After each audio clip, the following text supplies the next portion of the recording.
So Carlo Del Fava there in conversation with Owen and Adrian this morning, painting a pretty positive picture from his perspective about what World Rugby are doing at the moment to tackle the drugs issue.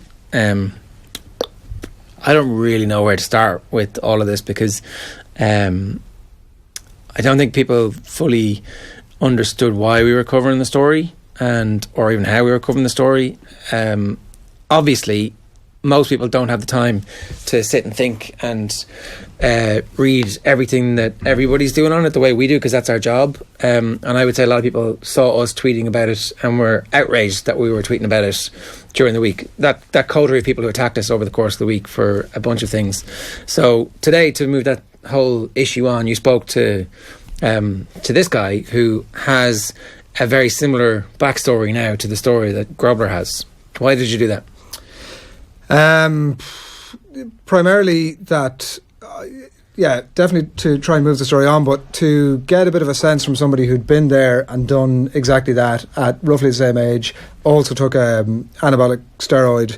And actually the primary point of the piece was I'm just fascinated to know about the who, why, where, when, how, etc. Like what was the rationale behind you doing this thing initially? What was the moment that you went, geez, I'm going to have to do this and I'm going to go ahead and do it? How did you do it?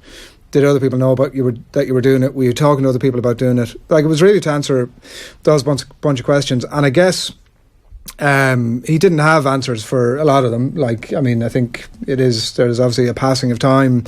And also it's a pretty traumatic time, whatever our judgments about the rights and wrongs of doing this thing for whoever's done it, regardless of any of the other factors, it's probably one of the most traumatic times that he's going to have in his life. So there's a bit of an element of probably, your mind sort of says, well, I'll just forget about these other things here because, So anyway, he didn't have answers for all of those things, but there was definitely some interesting stuff in there.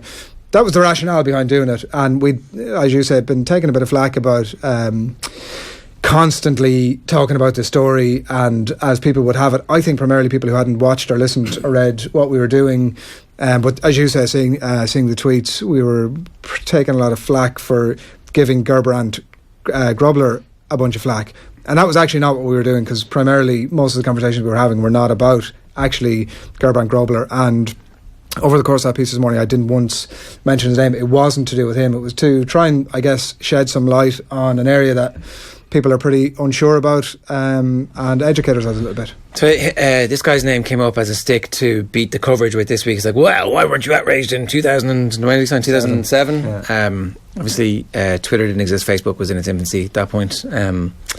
I just think that the fact that wasn't a story then doesn't cast everybody in a good light. The fact is that if people had kind of thought about it, what are you doing? Why are you signing drugs cheats in a sport that has this significant issue? Like, the most amount of positive tests in the UK are for rugby players. Like, the fact that they're doing loads of testing doesn't mean the sport is clean. The fact that people aren't testing positive in Ireland doesn't mean nobody's taking the drugs. And the fact that the South Africans are actually finding people doesn't mean they're doing a good job. Like, I have one quick point, right? The fact that we missed that story in 2007, or that everybody missed that story in 2007, doesn't mean we should double down it in 2018 and go, put our hands over our eyes and go, well, we didn't do it then. So I made the point in the show this morning, like, we have a fantastic history in this country of putting our fingers in our ears and our hands over our eyes and saying, sure, look, it was a long time ago, let sleeping dogs lie. And I think we're kind of determined here that isn't the case, that we don't do that in this instance. Did we have stated policy 10 years ago from the IRFU that it was zero tolerance towards doping? Had they got to the stage even then that they felt the need to state that? I mean, Irish rugby definitely, like, all the way back to the late 90s, early part of the 2000s, was aware of the issue of doping in sport. One of the points that Philip Brown made during the week was that he'd been involved on a committee as far back as then, talking about this type of stuff. And like, they probably did have like a whatever that equivalent of was, but people didn't care about things like this as much as they should have, and they probably don't care enough about it now either. Like, obviously I'm saying this as a member of the media, but the fact that the finger's being pointed at us for not covering the Grobler situation when he was signed, for not covering the Del Fava situation when he was signed. It's almost as if, in the minds of some people, there's a statute of limitations on the amount of time that can go by before you are no longer allowed to cover a story, which is just a ridiculous. The allegation is that it's only coming up now for clicks and something. Like the flaw in that is that actually it's counterintuitive, because like the people who we've got an amount to stick presumably are not if we were producing stuff for clickbait, we'd make a bunch of Conor McGregor content or do something like that. Like, that's not really. No. We may well make some Conor McGregor content. Check out Joe's interview with. No, but that kind of isn't really the point. I'm not going to get that. I actually had thought over the last few years, particularly in terms of that 10 years ago aspect, that as a country we had been much more open to conversations about this sort of thing. There's no science behind it, but I definitely I felt a bit of a shift in the nation's attitude to take on some of these conversations that in a fairly high profile way years ago we weren't. But I mean, the common denominator with the interactions of people saying shut up, stop talking about it, are that they're supporters of it's always to do with the supporters of that team. So it's the Team Sky supporter saying stop talking about our team, there's no problem here, what are you talking about, it's just this one thing. And that's, I think, where this thing is always going to fall down. That follows on from the piece we did with Sean Ingle last night about, like, all the academic research suggests, like, and everyone knows this, that you look at people from your own nation differently, but also the more into a certain sport you are, the less you care about doping within that sport. And I sort of sense from the feedback we've been getting that rugby supporters, people who enjoy rugby and don't just follow Leinster or Munster, who would go and watch a Premiership match or will watch more than just their own team, that actually they think, yeah, this is an issue. But it is just the very specific people whose only interest is Munster, who have suddenly got this into their head that this is an anti-Munster thing and are going to fight back. Is there a belief amongst these Munster fans that if Grobler had signed for Leinster, Connacht or Ulster, that we wouldn't be covering the story? Yes. That is how blatant or how clear have we been in just describing that opinion as utter nonsense? Like, it's a nonsensical thought process. I think that Off the Ball would not be given the same detailed analysis of this story if he had signed for Ulster or Connacht or Leinster. I mean, did they not realise that is just an incredibly stupid way to look at the situation? And bearing in mind, I'm in Thomond Park on Sunday. I don't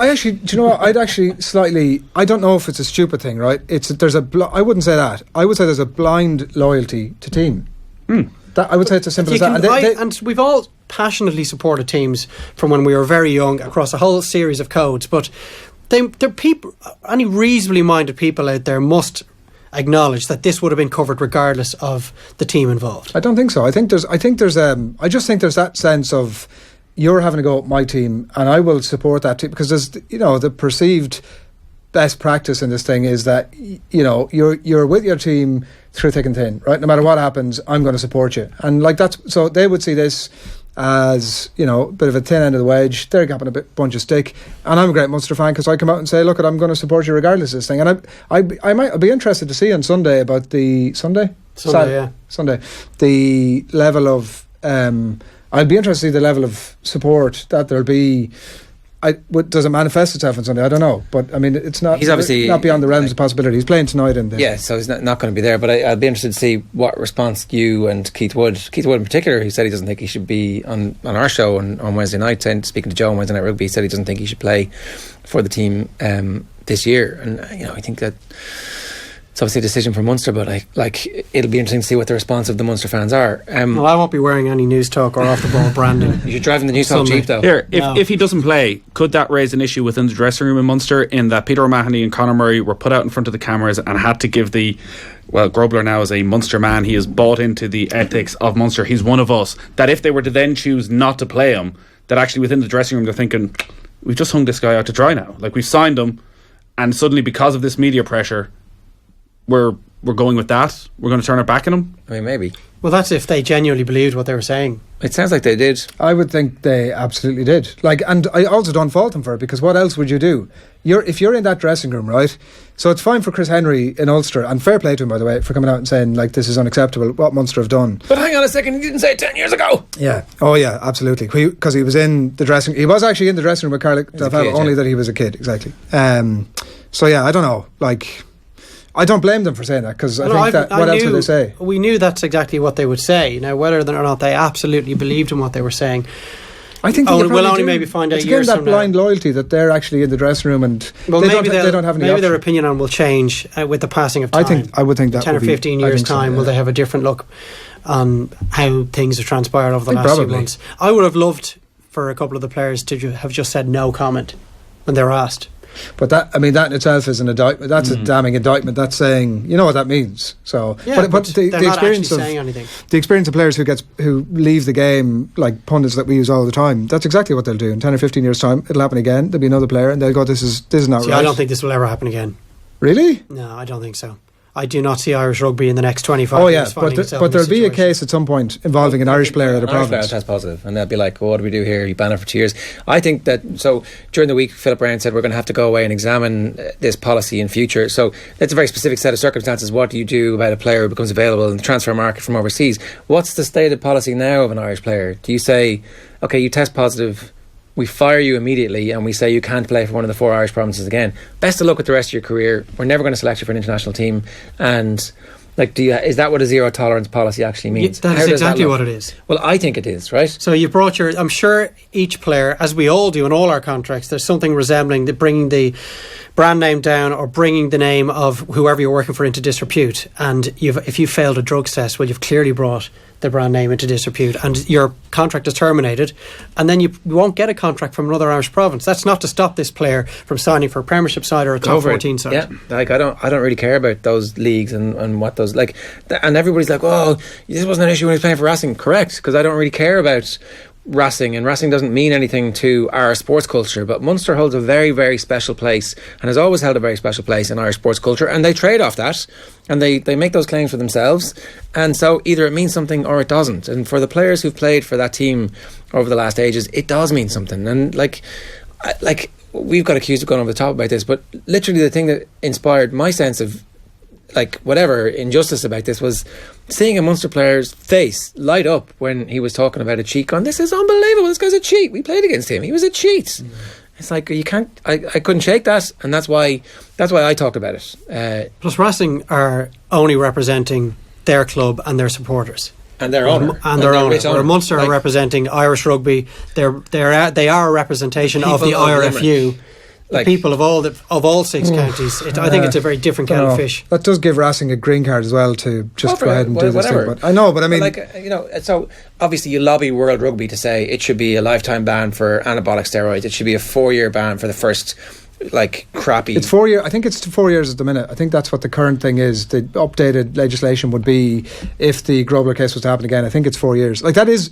I'm all for a lifetime ban for specifically anabolic steroids, because you've just very deliberately gone out of your way to do this thing. There's no ambiguity about it. You haven't taken an inhaler. But 4 years is actually, to be fair, at least it's a decent deterrent. It's difficult to leave the game for 4 years. Well, Delfava said you're not coming back from that. Your body, everything changes. But again, it goes back to Munster and what they're about. You can give Racing a green card. If Munster want to be like Racing, if they just want to be another team, fine. Sign whoever the hell you want, but don't come back to us in 3 months' time that we're this and we represent this and we represent this, if you want to go down this alley. That's the thing, and making that point is actually supportive of Munster, and it's trying to protect what they have and to protect their standing. It's not attacking them, it's the opposite of attacking them. It's saying you stand for something and you mean something, and you've got to be careful with that, because it disappears and you never get it back. And it's four non-Munster people sitting at this table who all believe in what Munster have been a representation of over the last 15 to 20 years. Adore what they've done over the last 15 to 20 years. As much as I wanted to see them beaten when I was supporting Leinster in those Heineken Cup semi-finals, you admired everything about them. You admire their fans, their stadium, the culture, the way that they stuck together, the connection that the fans and the players had. I think that because we believe so much in that, that's why we were so indignant and so annoyed over the way this has gone on. Because you pissed that away too quickly. I think the other thing is that this situation isn't lost. All the things we're talking about can absolutely still be the fact. I think that Munster, reading between the lines of everything that's being said here, were caught on the hop a little bit. I think the RFU were caught on the hop a little bit. That I think that, as Philip Brown said during the week, if this crops up again, like you're saying, Dave, this specific situation is probably dealt with very differently. So all those things can continue to be the case. Until, though, as Ger says, it's an Irish guy. Yeah. And it's just then the goalposts have been moved a little bit, and you just have to probably look even more closely at what you're going to do. You should say that now, because you can predict that that's going to happen. Like, it's definitely going to happen. There are Irish people out there taking drugs and who just haven't been caught yet. Like, you absolutely know, because it's top level sport and people cheat at top level sport. So anyway, it was a really interesting week. You should check our timeline if you'd like to see some interesting things. At Off the Ball on Twitter if you want to add to it. We've got another Twitter account actually for the morning show. It's at Off the Ball AM if you want to give that a follow, and you can hurl your abuse directly to that one, because that comes to all our phones over the weekends too. And or just say it to Dave's face if you see him on Sunday. Exactly, yeah. Rock up to Dave. Look, he's been to the gym for 4 years solid. He'll be ready. Yeah. I'll be standing behind Keith Wood. There's no question about that. What time's kick off on Sunday? 1. Okay, so we're on at 10 to 1 on Sunday, live here on Off the Ball on News Talk. And as ever, if you want to get any of our stuff over the course of the weekend, great stuff on Premier League Live on Saturday on Today FM, and of course on Saturday on News Talk too.